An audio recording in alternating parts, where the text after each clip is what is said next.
Welcome back. Well, the news around the world takes us all the way to Toowoomba. So for those of you who are not sure where Toowoomba is in Australia, and right, I guess, on the northwestern tip of Queensland is where you find Toowoomba. Now we'll just zoom into there, Toowoomba. It's a little town. There's two congregations there. There's a north and a south. And if we were to take a look at that on a street view, this is kind of an idea what it kind of looks like there. For those of you who are wondering where Jeffrey Jackson, his hometown. So this is Jeffrey Jackson's hometown. I'm not sure if this is the congregation or if it's the other one. But this gives you an idea what it looks like there. Now the other one would take us here. This could be it right here. This is the other congregation. So it's all kind of similar. It looks like a typical congregation. You can see JW Org over there. It's the other gay tent. So Toowoomba. Now, there's the two congregations there, but what's interesting, there's a lot in the news there. They publish a lot about Jehovah's Witnesses. And the Toowoomba lawyer concerned with JW's church elders warned to destroy personal notes, or that they had a whole thing on that. That was back in 2019. This was in 2015. Where it said Jeffrey Jackson, one of the most senior members of the church, he was staying in Toowoomba. So they made it easy. They said, we'll just zoom you in. So they zoomed him into they video linked him here. He told the hearing via video link from the Toowoomba courthouse. The church believed the world was nearing its end and explained the organization encouraged sexual abuse victims to confront their abuser in front of male church elders. So these are the headlines that are in this little community. It's not a big community, two congregations. This was the Royal Commission and the Commission's inquiry into CSA survivors within the Jehovah's Witness Watchtower Bible and Tract Society.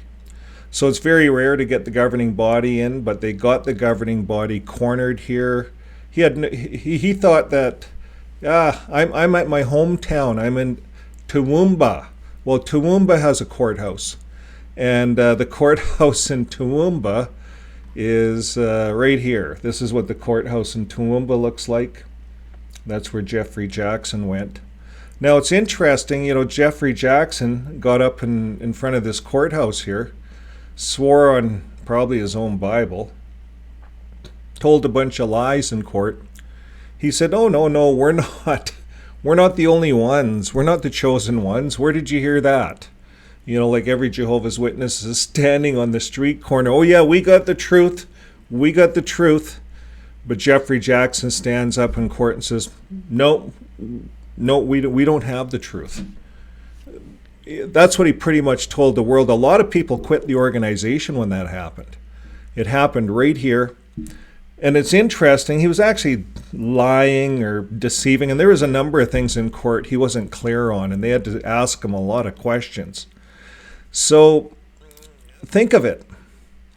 This guy here is a disciple of Jeffrey Jackson. He's in the same hometown. This young man, he's 36 years old, he may have been a disciple of Jeffrey Jackson at one time. Who knows? Jeffrey Jackson would be kind of like a hero.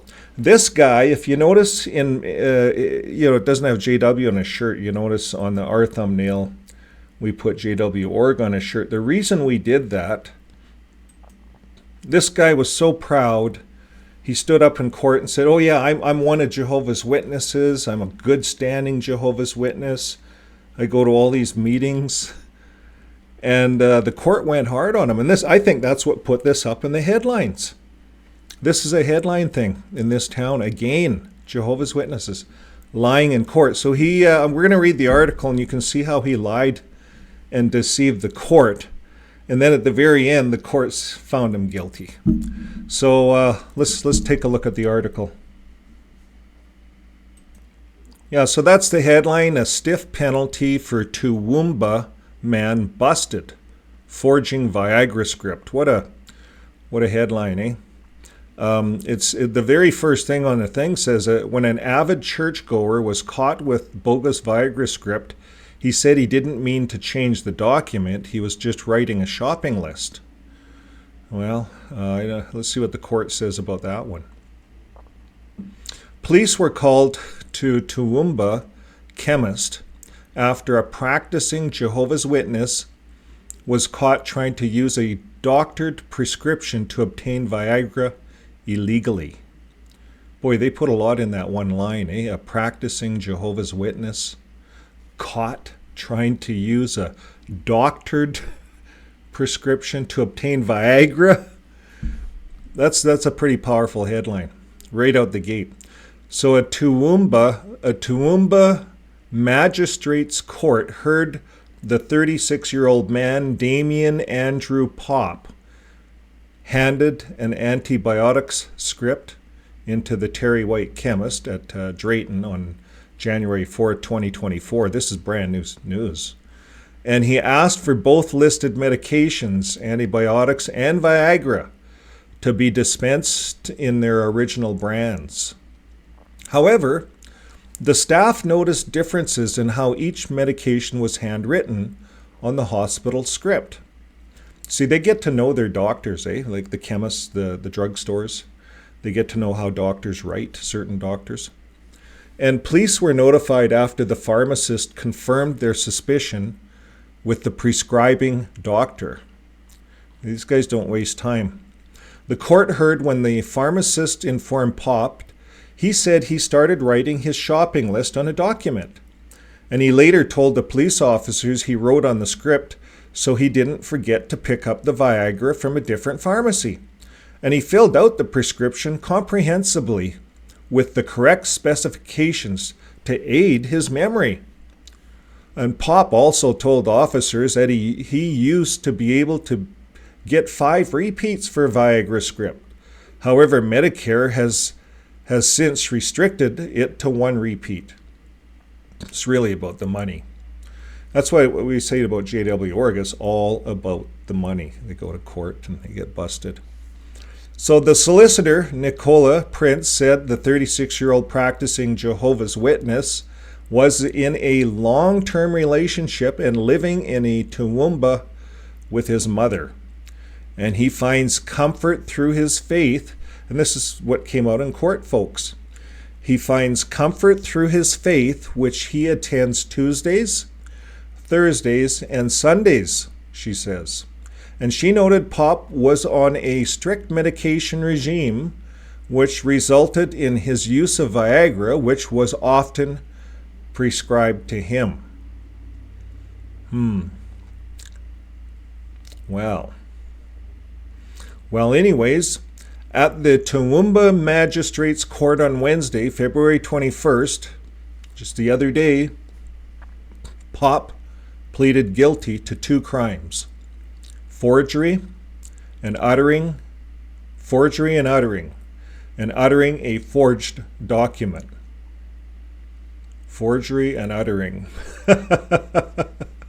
Sounds like the Jehovah's Witness lawyers. Sounds like Jeffrey Jackson. So anyways, the magistrate, Mark Howden, told Popp it was unfortunate he didn't go through his doctor to get the Viagra script, which he had since done. It is a serious matter to alter a doctor's prescription, he said.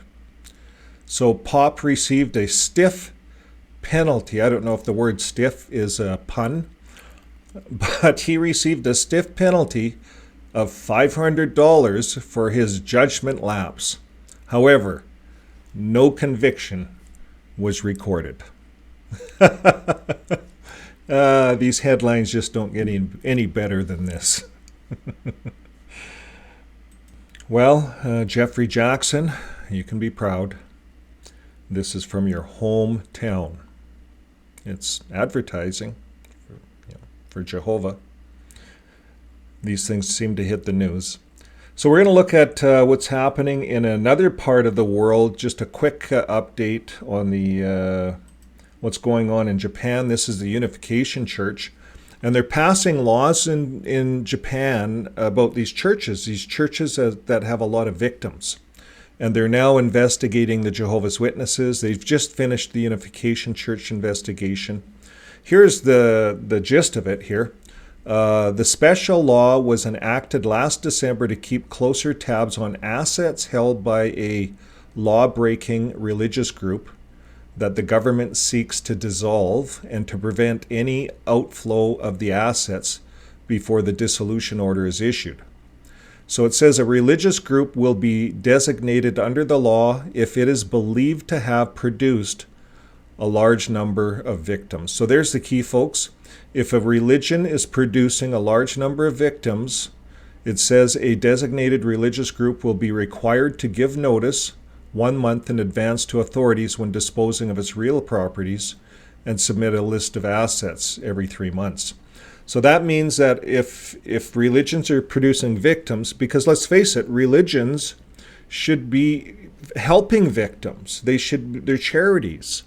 They should be helping victims on the street, helping the homeless, helping the needy, the orphans and the widows, like it says in the Christian Bible, James 1:27. But they're not. They're creating victims. And then the governments have to repair the minds of these victims. A lot of these victims are inculcated they over and over again. If you hear something over and over again, that's what they call brainwashing. And that's going on in the Russian prisons. When you go to a Russian prison, they play Russian stuff over and over again all day. You're kept on your feet. This whole facade that the Jehovah's Witnesses write letters and walk around in suits and ties in prisons in Russia is false news. And that's what we're hearing out of these religious groups. They're keeping the people in fear. And so the governments realize this. They realize that there's a lot of casualties coming out of religion. Japan's acting on it. They're setting the stage in the world, really. Norway, another one that we're keeping a close eye on. And we're waiting for some news any day now. You probably heard that one. It's getting old. So anyways, that brings an end to our news, folks, for today. Stiff penalty for forging a Viagra script. So if you want to get some extra Viagra, just go see your doctor, pay the fee or whatever you have to do.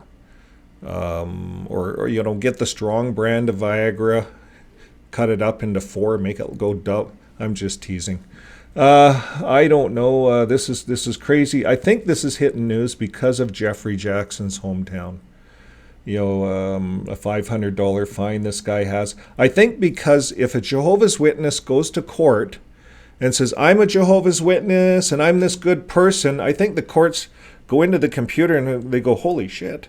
They say, let's really look close at this guy, and it hits the news. See, anything to do with Jehovah's Witnesses right now is hitting the news, and it's hitting the news in a very negative way. So this is just another one of them. That's what we have for news, folks.